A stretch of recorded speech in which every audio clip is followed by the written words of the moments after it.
Mkurugenzi wa mashtaka Tanzania DPP Sylvester Mwakitalu amewafutia kesi na kuachia huru washtakiwa 210 waliokuwa wakikabiliwa na mashtaka ya kula njama na kutenda kosa la uhaini, ambapo washtakiwa hao wameachiwa Novemba 24, 2025 katika mahakama za mkoa wa Dar es Salaam, Arusha na Mwanza.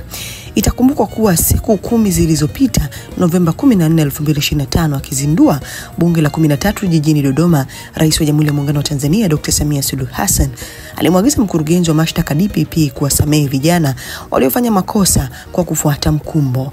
Jumla ya watuhumiwa 139 waliokuwa wakikabiliwa na mashtaka ya uhaini jijini Mwanza, ikiwemo kuchoma moto, kuharibu mali za umma na unyang'anyi wa kutumia silaha kutokana na vurugu za uchaguzi mkuu wa Oktoba 29, wameachiwa huru baada ya DPP kuondoa kesi zao mahakamani katika mahakama za wilaya ya Ilemela na Nyamagana.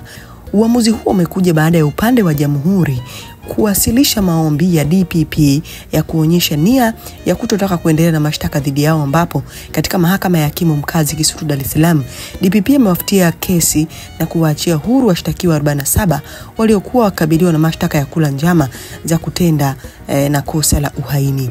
Kwa mkoa wa Arusha, mahakama ya hakimu mkazi Arusha Novemba 24 pia imewaachia huru na kuwafutia mashtaka ya uhaini washtakiwa 24 waliokuwa wakishtakiwa kwa makosa mawili ya kula njama na kutenda uhaini, ambapo uamuzi huo umefikiwa leo na hakimu mkazi mfawizi Elasto Fili baada ya mawakili wa serikali kueleza mahakama kuwa DPP hana nia ya kuendelea na mashtaka dhidi ya washtakiwa hao.